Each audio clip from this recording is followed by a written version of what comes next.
everyone. Good evening. We'll call to order Monday, the September the 29th meeting of the Corte Madera Parks and Recreation Commission. Please stand and salute the flag.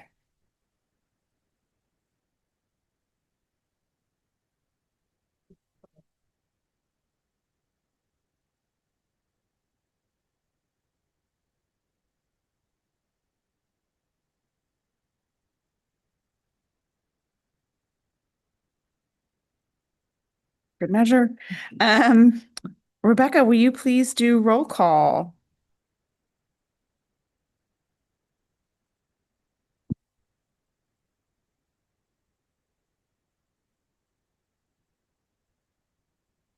Okay. First we have, oh, this is not, Commissioner Hanson is absent. Commissioner Rose, Here. Commissioner Stoliar, Present. Chair Miles. Yes. And we have a new commissioner, Commissioner Condaria, who is joining us via Zoom, and has a statement about her virtual participation to read. Perfect. I haven't done this one before, so do I just read you the statement, or do I wait for you to prompt me to ask why I'm joining virtually? I will ask you, why are you joining virtually? I am joining virtually because I have a contagious illness. All right. Is there anything else, Rebecca, that she needs to?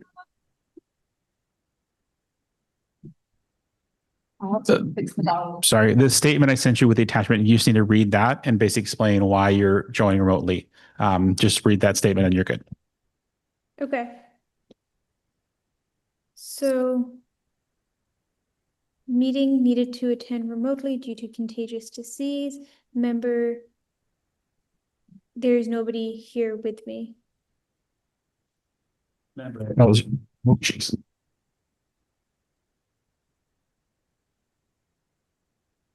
It's member just as you as yourself as the member of the commission. Nikita Kandaria needing to attend remotely due to contagious disease. So the sheet that I have is like a conversation between two people. Okay, that's fine. You're okay. Thank you. I hope you feel better. Thank you. Right. Before we get started with our items on our agenda, we'll start with time for open public comment. There is no one here from the public here in person, but members of the public are given 3 minutes apiece and can either raise a hand or email public comments to publiccomment@cortemadera.gov. Rebecca, do we have any raised hands or emailed public comments? We do not have any raised hands, and we did not receive any. Oh, we do have a raised hand from Lorena. Yes, Lorena.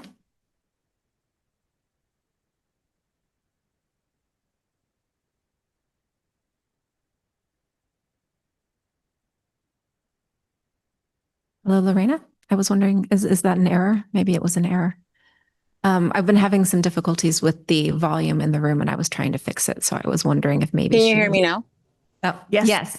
Hi, I just wanted to assist with the announcement that was just made by Commissioner Condaria. You have to state if there's an adult present in the room, because the reason for that is so that members of the public can know if there is an adult or not, and so that you can state into the record whether there's anyone who might influence any votes or anything that might take place during the meeting. And then in addition to that, the commission needs to vote to allow her to vote to participate remotely before proceeding with the meeting. Thanks, Lorena. Thank you, Lorena. Appreciate that. Yeah, no problem. There's no other adult present in my space. Thank you, Nikita. So Rebecca, can we get do we need a motion? I will file a motion to allow Nikita to participate remotely. Can I get a second? Second. Excellent. Can we get a vote, please, Rebecca? Commissioner Hanson is absent. Commissioner Canderia. I vote Yes. yes. Thank you. Commissioner Rose. Yes. Commissioner Stoliar. Yes. And Chair Miles. Yes. Thank you. That motion All passed. right. So we have any other public comment or raised hands? Oh, no additional public comments and no additional raised hands. Great. At that, we will close public comment at this time and move on to items on our agenda. Our first presentation is the introduction of our new Recreation Commissioner. Welcome, Nikita. You want to say, do we invite her to say words? Do you want to say words? No, just Nikita, it's the opportunity to explain who you are and why you're joining the commission. Hi, so I feel like I've gotten a lot of minutes here.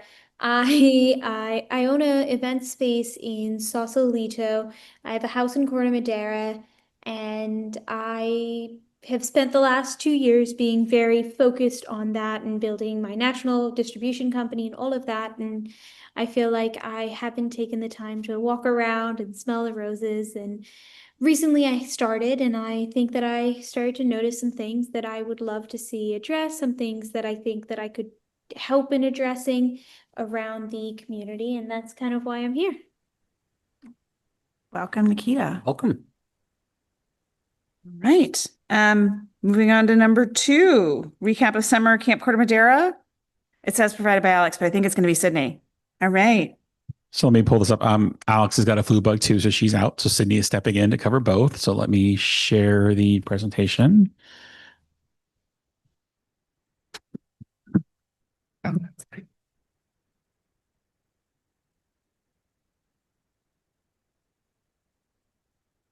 Good evening, Commission. Is this good volume? Good. Okay. Thank you for having me tonight.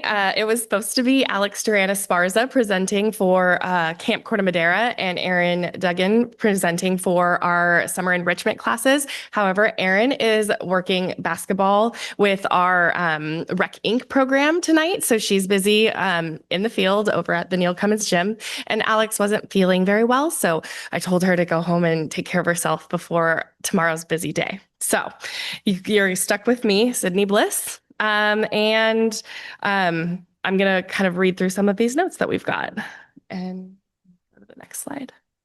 So I'm excited to share a recap of another wonderful summer of Camp Corte Madera. Our Parks and Recreation Department worked hard to create a safe, engaging, and fun-filled experience for the children in our community. This summer, we continue to provide a wide variety of activities that brought joy, learning, and connection to our campers. So an overview of Camp Corte Madera. The camp ran from June 23rd through August 8th and welcomed children ages 5 to 12 at the Neil Cummins child care buildings. We offered flexible daily registration, giving families the opportunity to choose the dates that best worked for them. And our program included indoor and outdoor games, sports, arts and crafts, pool days, field trips, special events, and even volunteer opportunities for older youth. We continued our CIT mentor program for ages 13 to 15, helping them build leadership skills in our community and with our teens. So we're proud to share that scholarships were awarded again this year, making camp accessible for more families. Between June 23rd and August 8th, 10 students received scholarships totaling over $18,000. This was made possible thanks to the generous support of the Corte Madera's Women's Improvement Club and Corte Madera Lions Club. Their partnership and commitment to our youth has truly made a difference. And getting on to our field trips, it was a big highlight this summer. Our camp always does a few field trips and special events, but we really upped it this year. We did 4 field trips as well as 2 main events. This summer, we campers went to AMF Bowling, the Exploratorium, Scandia, and Rebounders.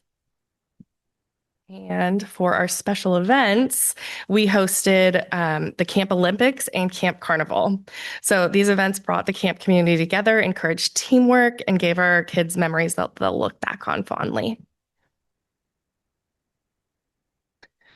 None of this could have happened without our wonderful team. So, from counselors in training, our staff brought energy, creativity, and care to every day of camp. Their efforts ensured campers not only had fun, but also felt safe, supported, and included. I wanted to really highlight Alex Durana Sparza right now because she's the leadership that directly oversees this team, and her expectations are really high, but it shows in what they're able to accomplish.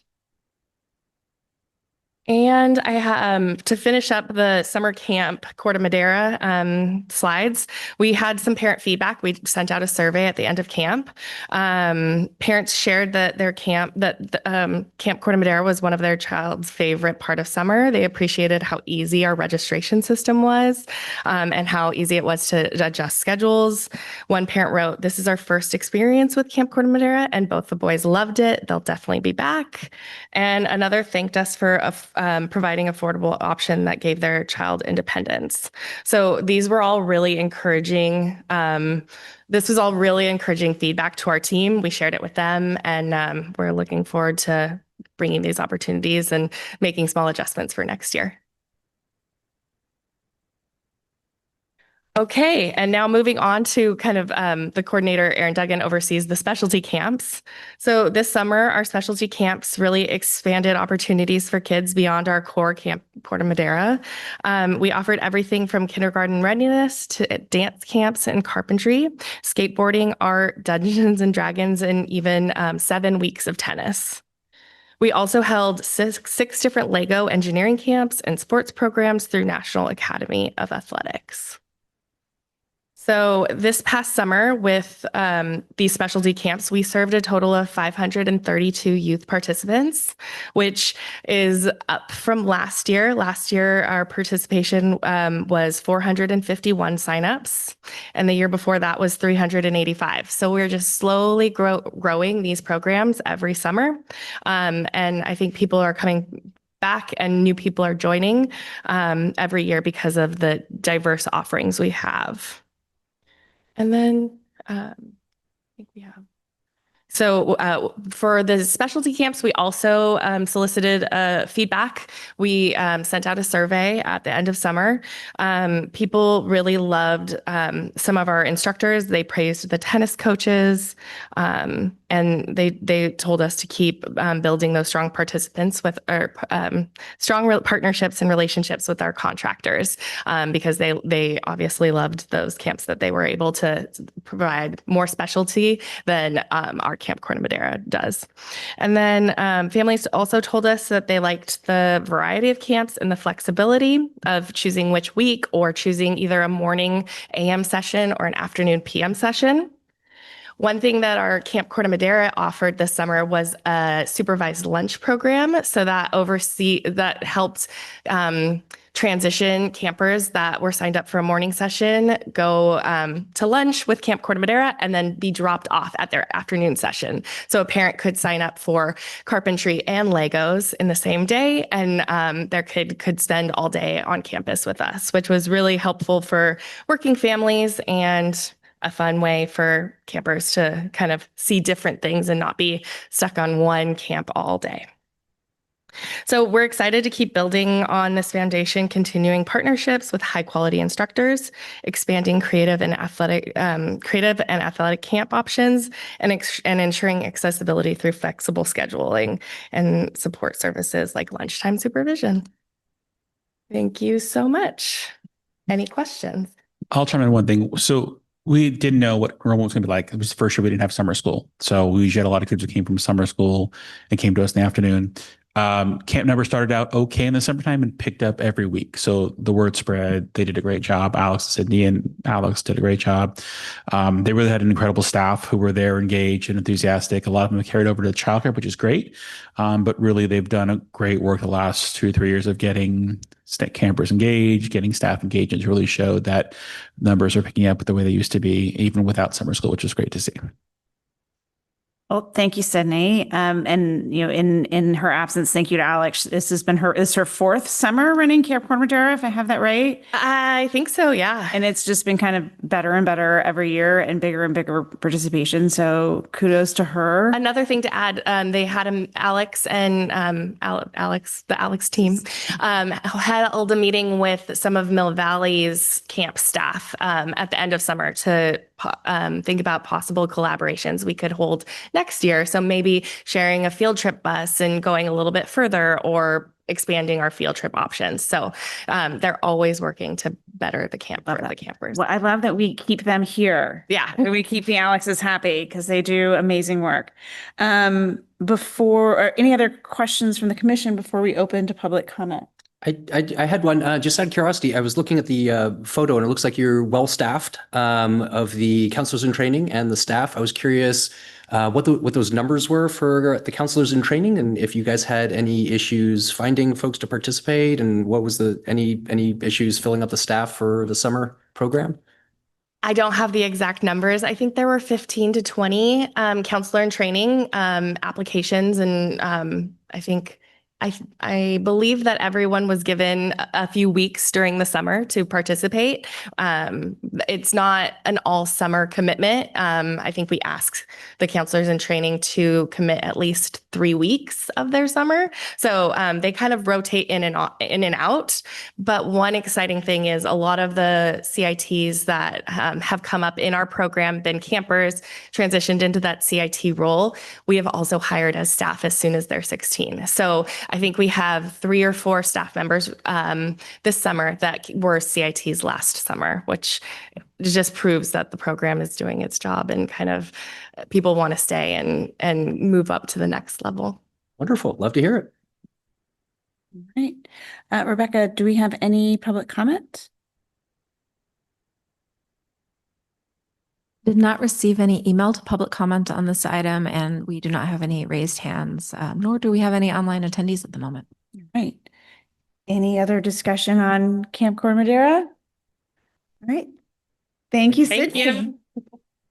All right. Moving on, item 3C, furnishing upgrades at Town Park. It's a presentation provided by Rebecca and Tim. Thank you, Chair Miles. Just let me have a moment to share my screen.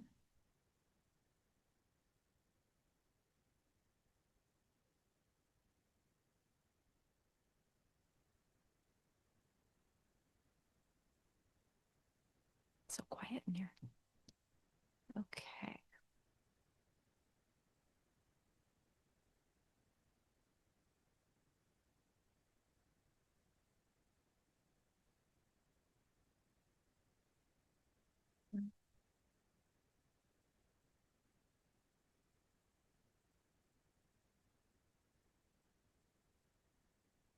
There we go.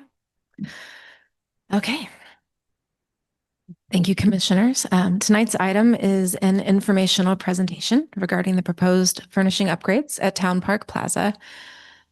Staff is seeking your feedback and suggestions on the proposed plans, which are being developed in collaboration with the Corte Madera Community Foundation. Do double duty here. As background, the Parks and Recreation Commission reviewed and approved this project initially back in April of 2021. And then the Town Council subsequently reviewed and approved the project in May of 2021 with a $20,000 budget, but the project was delayed due to the pandemic and additional concerns about the location that the concrete tables would be moved to. Subsequently, Mayor Ravazia requested it be added to the 2025 work plan during the annual strategic planning and goal setting workshop this past January. So that is the impetus for the commission receiving this update tonight. As background, Town Park Plaza was constructed in 2012 as a community gathering space.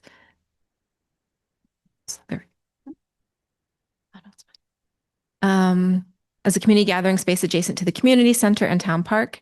It was originally furnished with the six heavy concrete tables that were donated by community members through the Corte Madera Community Foundation.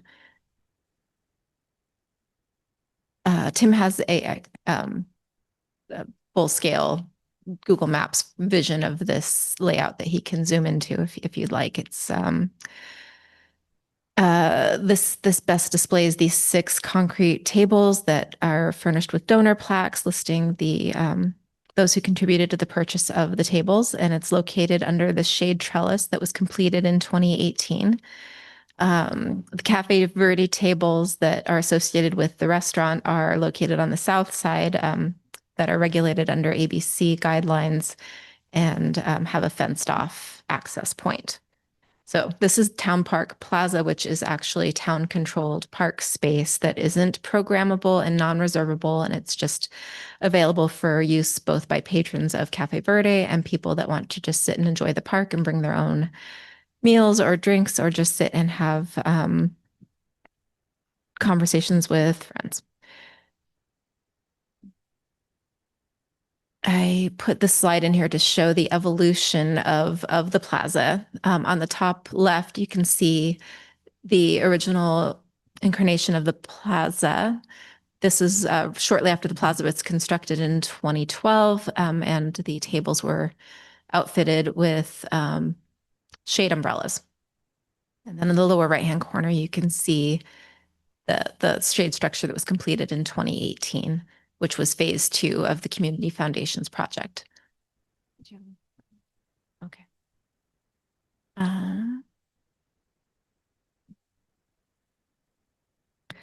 Okay. This is a bit to read. Vision and community table.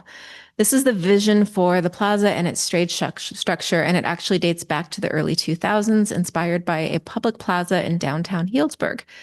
One of the key features of that space was a large community table designed to encourage connection and conversation. That same idea, a shared table to help foster community and reduce social isolation, was part of the original dream for the Town Park Plaza as it was constructed back in 2012. The following is background provided by Mayor Ravazio.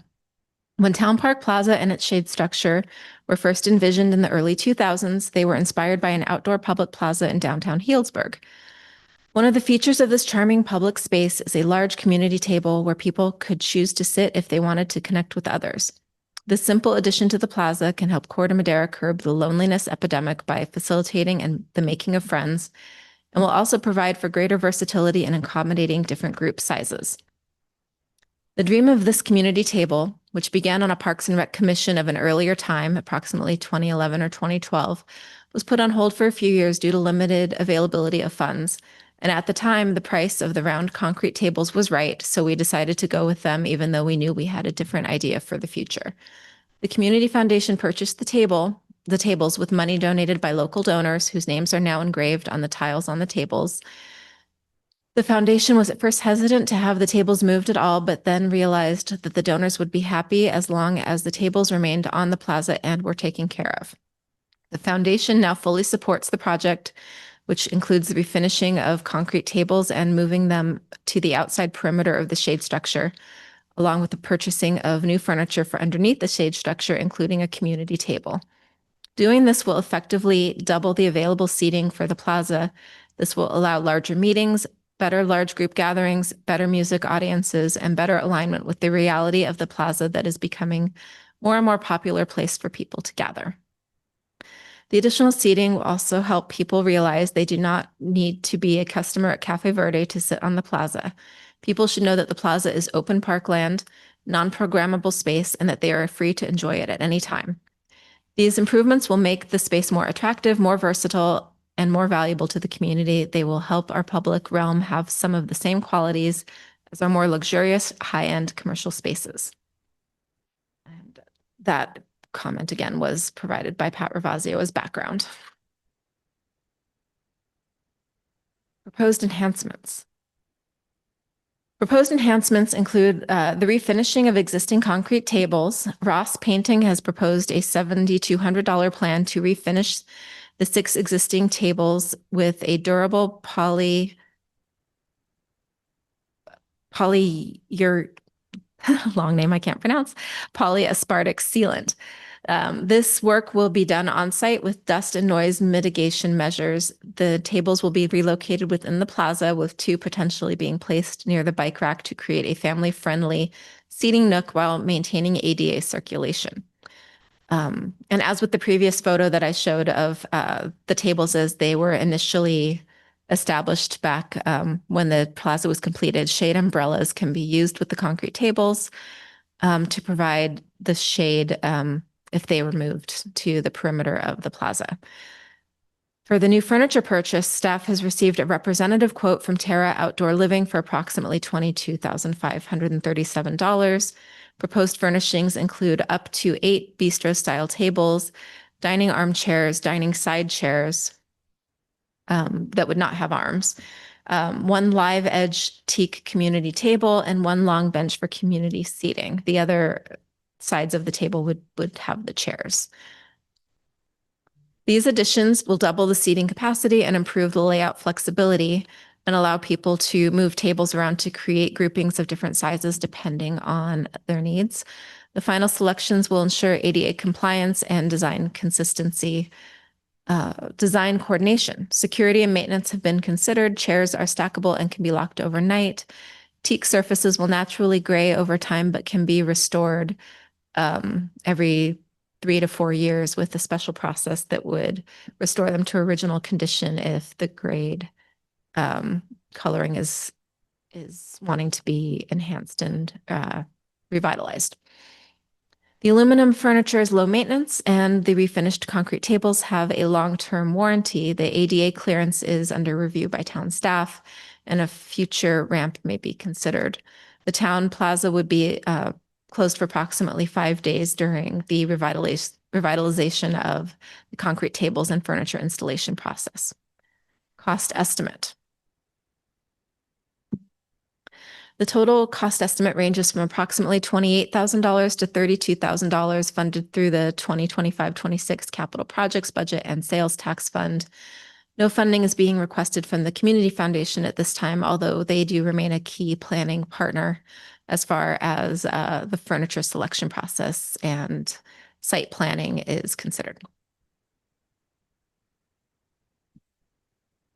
Oh, so I should also add, there is also additional staff time that is included in this cost, possibly a new decomposed granite or concrete surface should we elect to move 2 of the tables over by the newly refurbished bike rack area.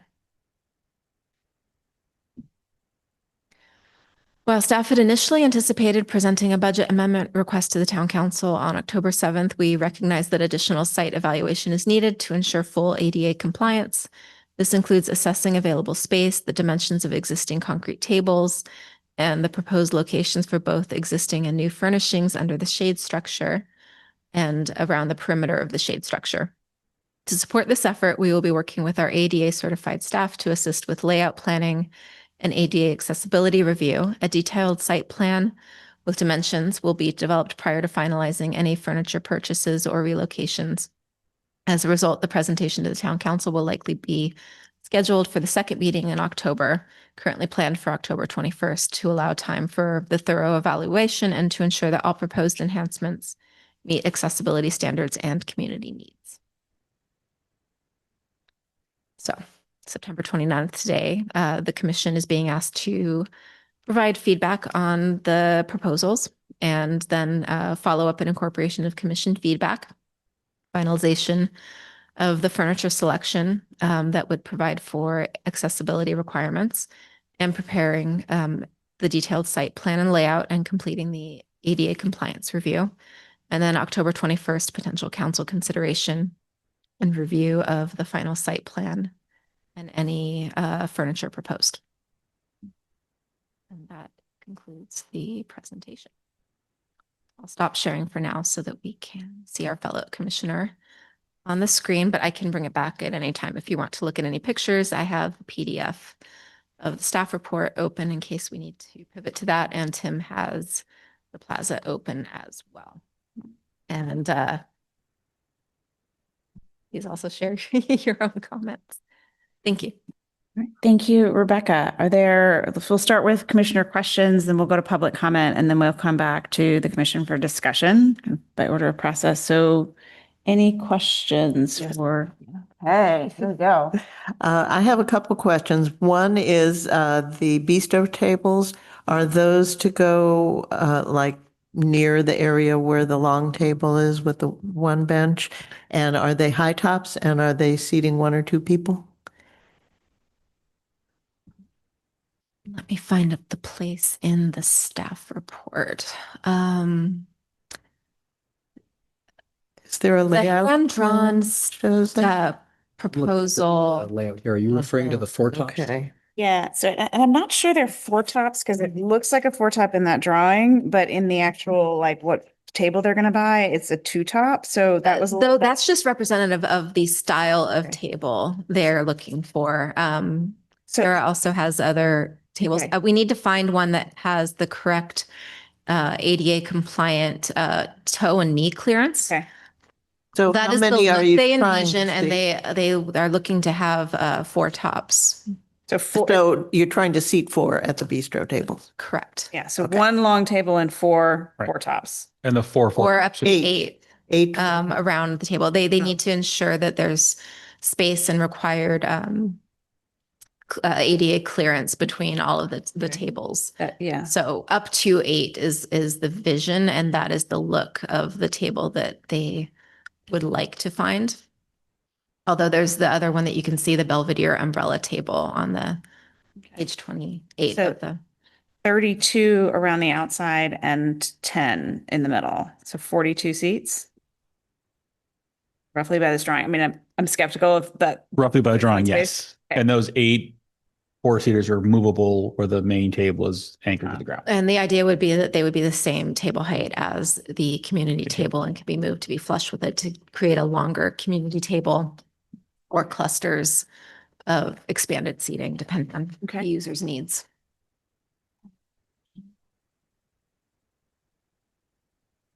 We'll have comment time for you. Okay. Okay, Okay. I've got a couple. While we were talking about it, you did mention that they were movable, these four tops. As far as theft prevention, I know that Cafe Verde has been utilizing some movable tables. Have they had any issues with it? Is this a concern? And if so, how are we addressing it? It can be a concern. They have not experienced any theft of their existing tables and chairs. Mayor Ravazio has discussed with Cafe Verde ownership about the possibility of locking the items up at night, and they are agreeable to that if we do decide that we want to lock them up. They They have being not Cafe had Verde? any cause for concern with their existing furnishings. Any other? No, we haven't had any vandalism or people stealing the tables. I mean, obviously the cement tables are not taking, but what's in Cafe Verde, those haven't been vandalized or moved that I've seen.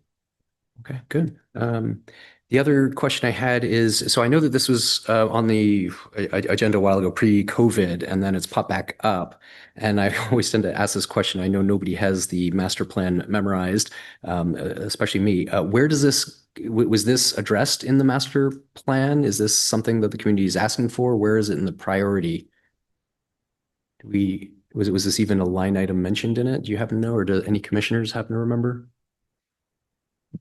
I think we've talked about it. We've talked about the connectivity between Town Park Plaza into the Park Madera Center and that kind of reimagining that whole ecosystem separate from just the furniture choices here. I think the furniture choices here maybe were a little bit of a small line item at one point and not necessarily part of the master. It was evaluated. I don't recall where it was in the process, but it was also evaluated with the eventual concept of Park Madera Center and the fence being opened up and opening it into the park and having a new facility opening out onto the plaza as well for music and gatherings. So it's been a concept that's been discussed previously, and this, as I said, was brought forward by Mayor Ravazio as part of the 2025 work plan and goal setting.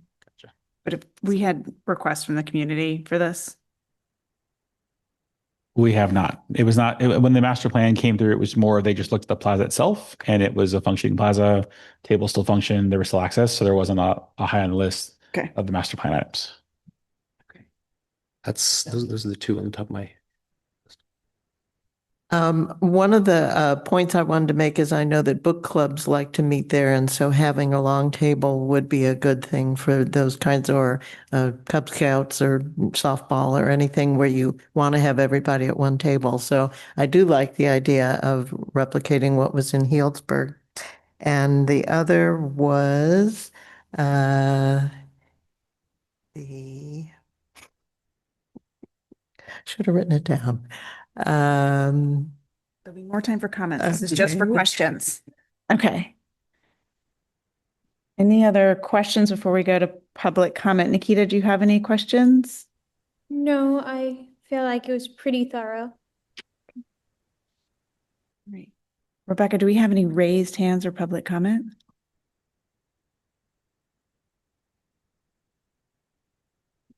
We do not have any raised hands, but we did receive 3 emailed public comments, which I will just open up and read quickly since they had not been uploaded to the website yet. The first one is from David McPherson, and it reads, Parks and Recreation Commissioners, our family enthusiastically supports the proposed furnishings upgrade at Town Park Plaza, including the new coatings for the concrete tables. Our only concern is that the concrete tables relocated to the outside perimeter of the shade structure may obstruct the path of travel, particularly for persons with limited eyesight or persons who use wheelchairs and even people pushing baby strollers. We trust that before the tables are relocated, the town's employees who are most familiar with ADA requirements will remeasure the proposed table locations and using the diameter of the tabletops and not just the blue tape X's shown. Thank you, Kia and David McPherson. The second comment was, hello, it was just brought to my attention that there's a meeting tonight on possibly adding or extending some town picnic tables near Cafe Verde. That area feels very disconnected from Town Park, and I feel the current picnic tables would get used more if there was a proper walkway to access them versus adding more tables. There is an opportunity to possibly pave a path along the dog park and parking lot to that area. Currently, you have to cross the street and get there, and that doesn't feel cohesive. Thank you. Best, Meredith Iliopoulos. And finally, hello, my feedback is regarding the new tables and chair layout of the patio outside Cafe Verde. I often use the round tables after school to sit with my kids in the shade, and I don't personally feel that moving the round tables out of the shade structure to replace them with smaller tables and one big table is the best layout choice. I do think this layout could use some updating, but I don't think the new plan is the best use of that space. Thank you, Ashley Grabham, Corte Madera resident. And those are the comments that we received. We will upload them to the website to be available to the commission and the public shortly. Thank you.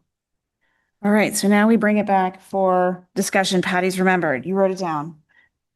I'm not sure people know that that's not just connected to Cafe Verde. I don't think there's any signage, and there should be more of a welcoming. I mean, the idea of having a step path is a good one, but there could be some like welcome. This is a community something or other. Thank you. I would go ahead. There is one sign that says Town Park Plaza. Unfortunately, there is a light pole in the middle of it, so you do miss part of it. But it is there. It's, I think it was originally on the fence line there, but there was a sign there. But where the actual tables are, there is no sign that says Town Park Plaza. There's a dedication when the arbor was dedicated with the people names and Town Park. There is no like official sign like welcome to Town Park Plaza.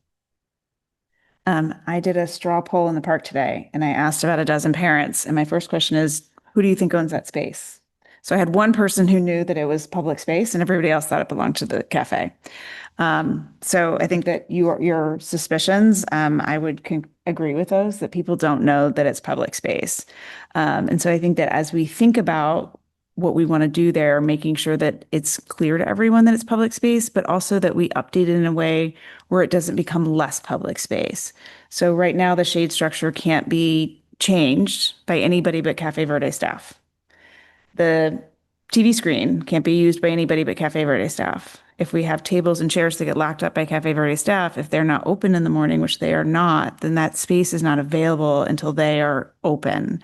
So it kind of really does lean more towards becoming more of a private space than a public space. So I think as we think about that space designing it, as part of my straw poll, I asked some questions. I have been dining at Cafe Verde for 10 years. I live around the corner. It was my every Friday night for 2.5 years with 4 other families. This was, how we communed with our very small children.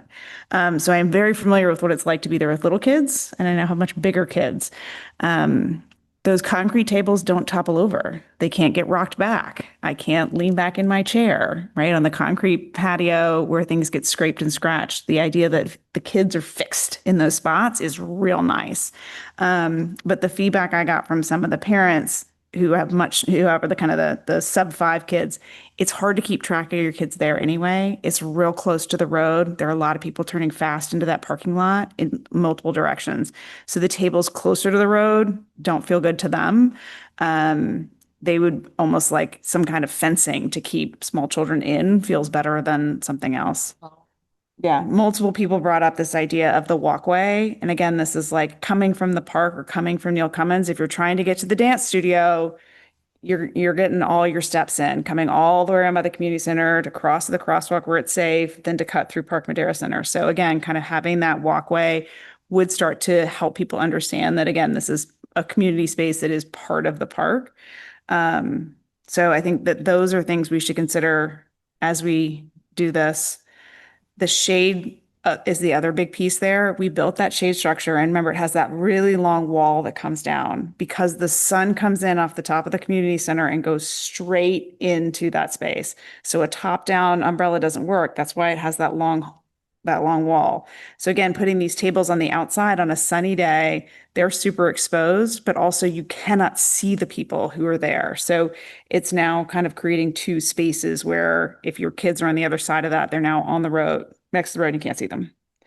So I think that there are some challenges to figure out in all those pieces. And I think we would be remiss to be doing any kind of investment here without thinking about how it fits into Park Madera Center, because I think that sells us short. And I think our opportunity to make this plaza bigger and better and more connected to both the Park Madera Center and the park through walkways and taking down the fences is just like an opportunity that we should really push for and not settle for less.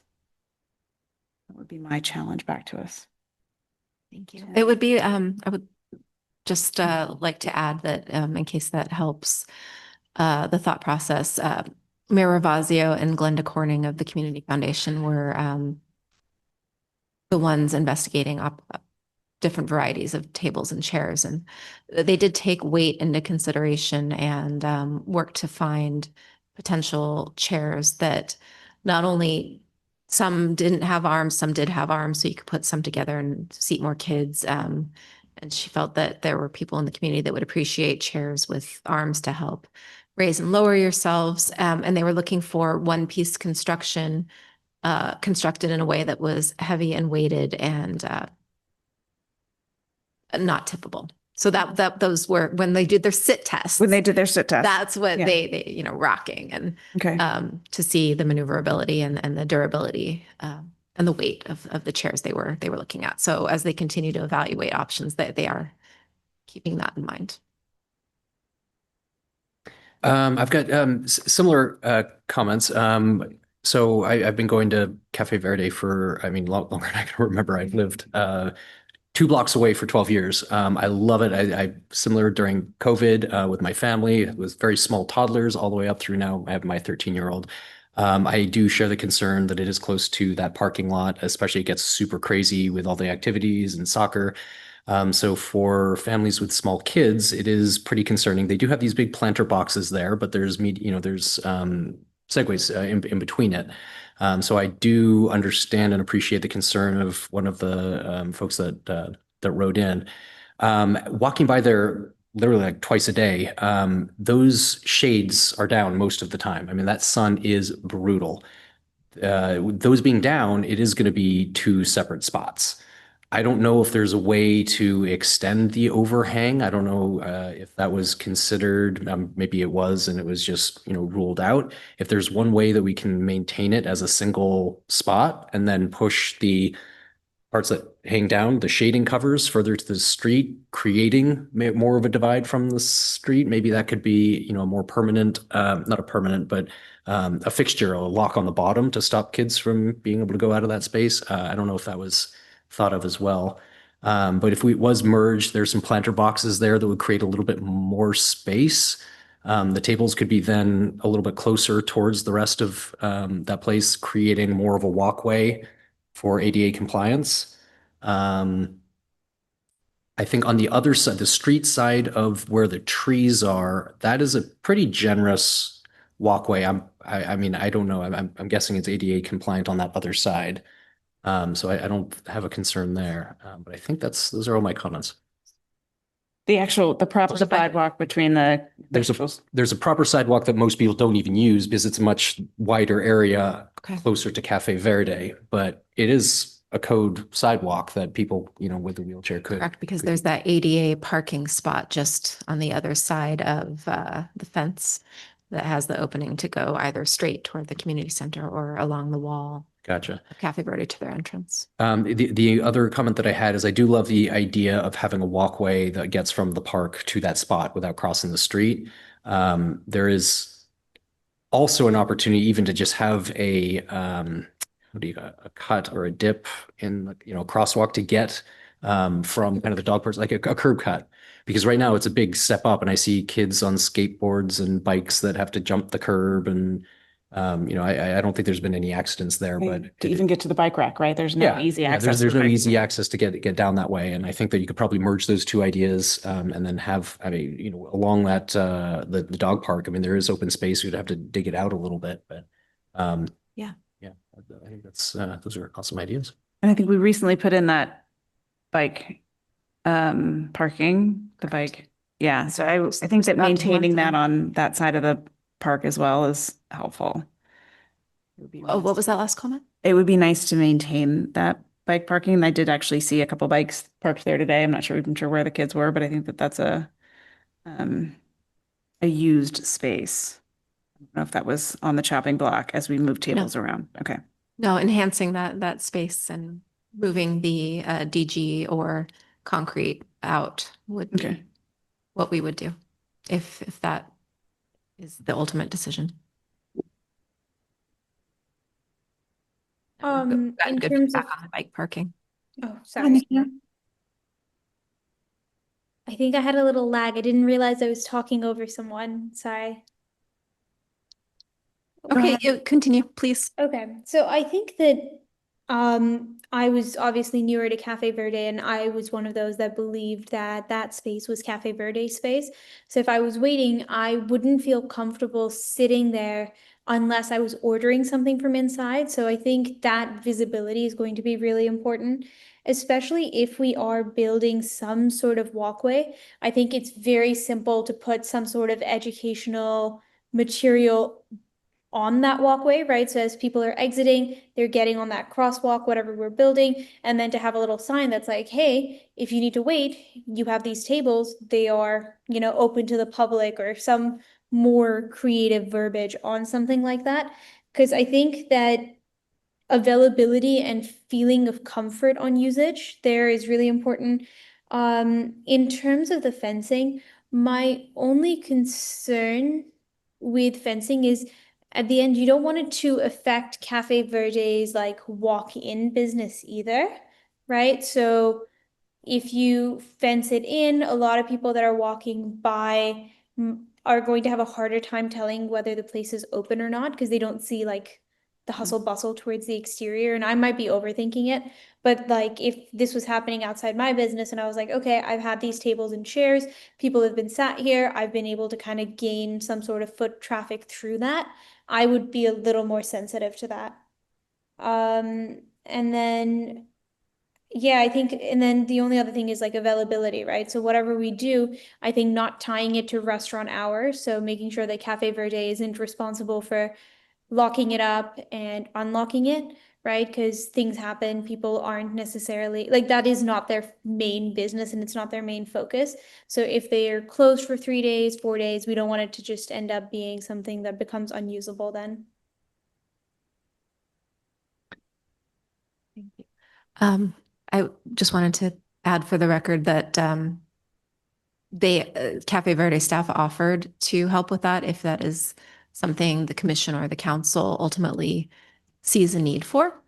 But it could take a wait and see approach as well and see what the use is like and if there are any theft concerns, which right now we don't have, but the offer has been extended if we wish to take it.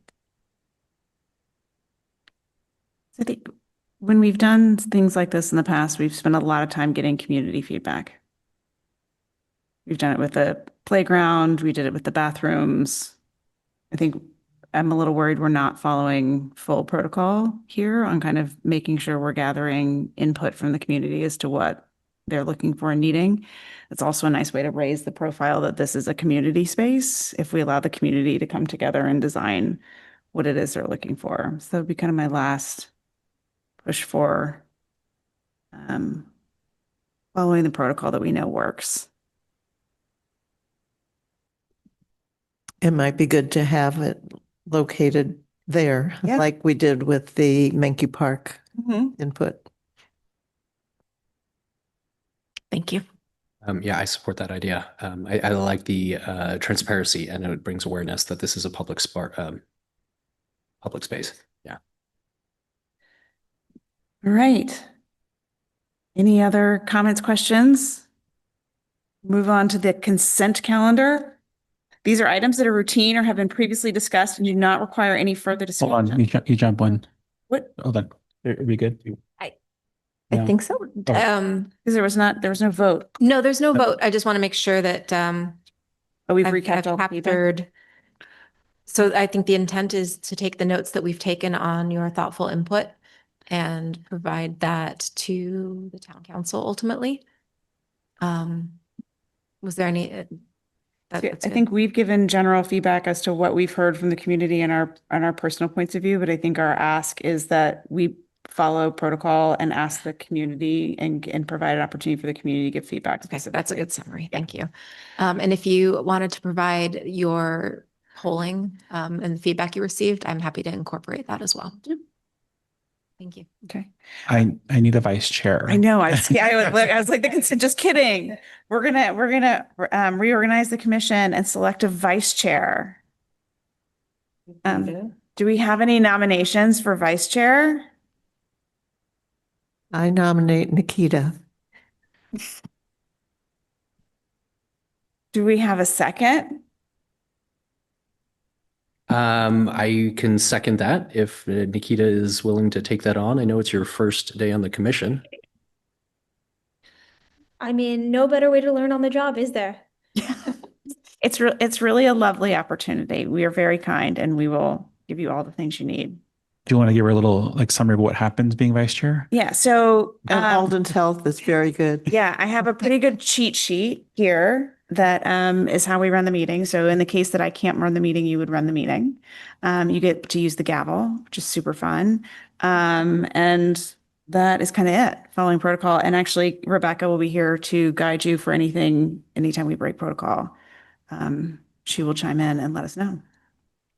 So that is your role as vice chair, is to step in and run the meeting in the instances that I am not here. Okay, well, I only have one question. Do you promise to be here for at least the next two so I can learn how to run a meeting?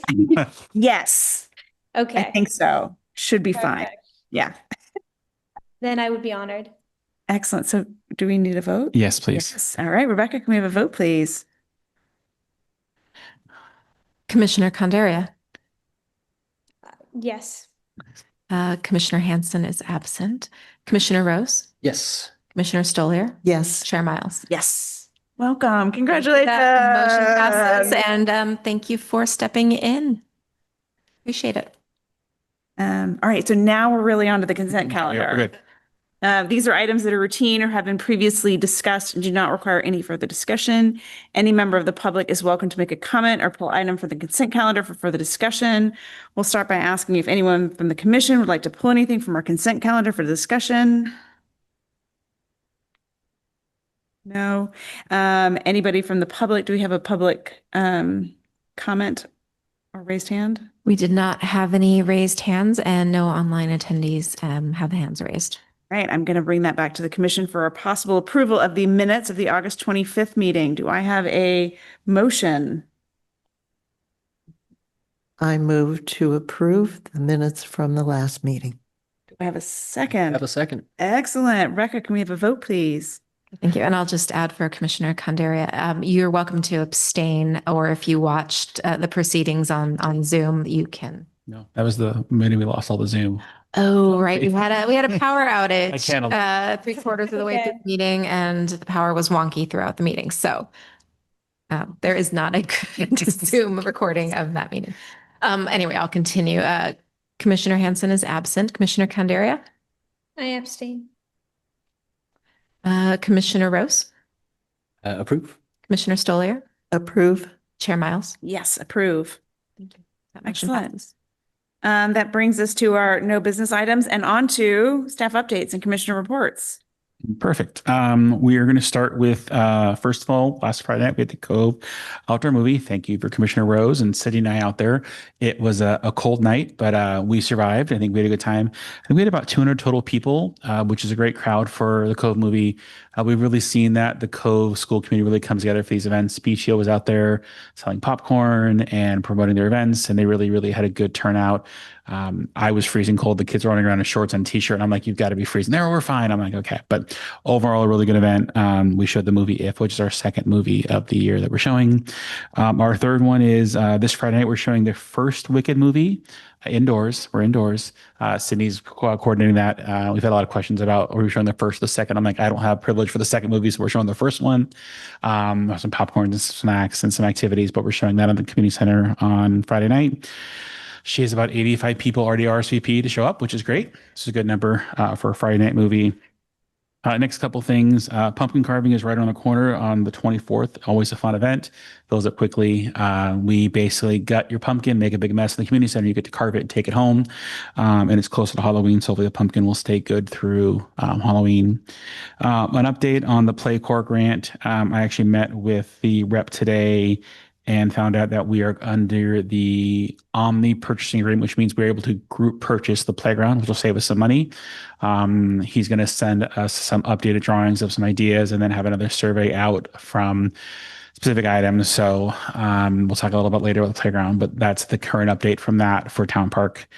Ground tennis courts were repaired last week. If you might recall, we had the 2 posts that were snapped over, fallen over, whatever else. We repaired all 4, replaced all 4, put brand new nets up, put brand new squeegees and brooms up. So that is up and running. And then next week, we're going to install some new temporary pickleball courts, temporary pickleball nets, because the ones have lasted about 6 months. So they were due to recycle. So next month after the rain comes this week, or next week after the rain comes this week, we will put some new pickleball nets back up there. Speaking of pickleball, the courts at Town Park, the dedicated courts are going to be closed Wednesday, Thursday, Friday this week. Some scheduled maintenance. We've posted it. It's been on the newsletter. It's closed off on the reservation system. We're going to come and do some manual maintenance. It'll be closed for 3 days. People are aware, so just that it's posted. And the last 2 things, phase 2 of the new patio doors community center starts tomorrow. They are jackhammering out all of the old concrete, except for the bricks that are there. And they're going to put a new concrete and make it level. So it's a level step into the new community center. That'll happen Tuesday, Wednesday, Thursday, Friday of this week. And then the next step is they're going to put 2 automatic push buttons on both the inside and the outside for the 2 forward doors. So it will push, automatically open, so someone can walk through with a wheelchair accessibility, and it'll close when they're done. So very exciting. If you're at the community center tomorrow, it'll be very loud. So I apologize. A lot of jackhammering. And the last thing is that about 3 weeks ago, I went and visited the Katati Fit Lot with the rec manager up there, Ashley Wilson. It was a revamp of their entire park. And they kind of redid their whole playground. in the Fit lot. Took some great photos, sent them to Commissioner Stolier. So I think it'll be when we come back next month with some ideas and some locations, but really what they put in there, how they use it, both kids and adult use it. But it is a welcome addition to that little kind of a pocket playground that they have with a playground and a little field there. So that was a fun field trip. And that is all I have. Thank you, Tim. And then Commissioner Hanson, did she deliver notes for you for? Yes, she did. I am blown away every time I talk to Brooke.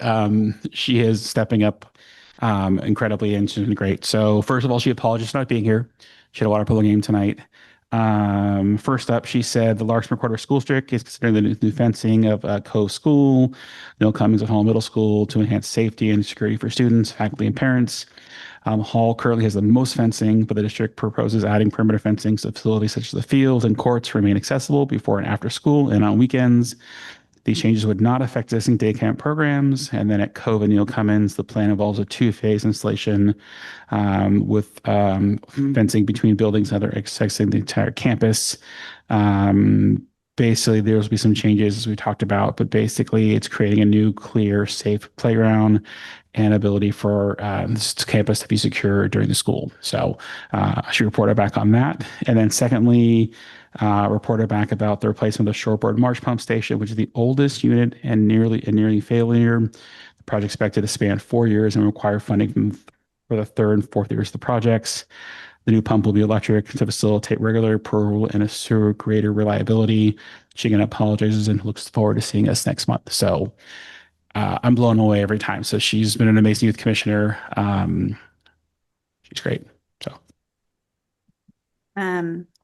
Just a question on I have not seen, I'm thinking about the East Field and part of the East Field being shared between the town and Neil Cummins. Is that fence cutting through the East Field? Or it is not. It is just on the blacktop. So they're basically going to secure the blacktop in. They won't touch the East Field. So no grass for the kids to play on every season? Unless they take them out with the PE, they guess there's no grass in the plant. So. In the yard. Will this fence go all the way to the blacktop and be close to the softball outfield? Is there going to be a permanent fence up along there, or there'll be a permanent fence on the other side of the pathway? Yes. So I guess you could truly hit a home run now. I didn't even think about that, but I guess you will have a fence to hit it over. Suppose, yeah. But I would probably need to go think about distance, and you play softball. I don't know how oftentimes a ball goes that far. Very often. Yeah. Very often. I mean, there's basically a home run line there. If the ball hits that blacktop, it's a home run. But it's not even so much the softball that's like my concern is that there's kind of a lot of mobility between the blacktop and the grass area for, people who are just, playing around. Also, is there going to be, for the community, a paved part to be able to walk around the field? So if it's raining during winter, are you going to be able to walk around without? You'll still be able to walk around, yes. Yeah, so it'll cut. There'll still be a walk. There'll still be a walkway. It'll just be like a Against a 10, fence. 12 feet of pavement. Yes. I gotcha. But my concern is thinking of someone going to run into a softball fence. Somebody's going to run into it. They're going to be backing up for a ball. Yeah. It would have to be a specific fence that would be safe in case somebody does run into that. Okay. I didn't think about that, but okay, that's something to think about now. But yes, that is going to be a challenge. Tim, I wanted to ask, when you met with the playground people, had a theme arisen yet, or is that still? A theme is not arisen. That'll come out of the next survey because we're now locked in with PlayCorps and trying to blank on the name of the company, but that theme will come out when they submit the next set of surveys. Because it'll be like, here are 4 or 5. There were no theme that came out. The biggest thing that came out of the first survey was shade, resilient structure. That was the 2 biggest things, like a safe surface everybody can roll into or use. And shade is the biggest thing that we're getting out of that survey right now. Thank you. Yep. All right. The Executive Advisory Committee did not meet. Do we have any individual commissioner updates? I did go up to the Katati Fit lot and was very impressed with it. Met my friends who live in Santa Rosa, and we played around on all the equipment. And there were children that came there, and I watched to see if there was anything that they could do to get in trouble, and it didn't seem so. They enjoyed themselves. So, I thought it was beautifully done. They redid the whole park, as Tim said, and it's very, very nice, especially the zip line. I thought that was very impressive. Thank you. I do not have any further updates. Before we close this agenda, are there any topics that the commissioners would like to put on future agendas? Our next meeting is October 27th. Identify projects for consideration for inclusion in the 2026 work plan. Anybody? And October is me. I am on point for the next town council sets of meetings. So I'm the next She's person got to it. do town council meetings. And the FitLot will be on the agenda. Correct. Possible to Everything else, yes. There we go. All right. All right. If there's nothing else, we'll close this meeting. Thank you for your attendance and participation. Thank you. Thank you, and welcome again to our new commissioner, Thank you. See you next time. Vice Chair.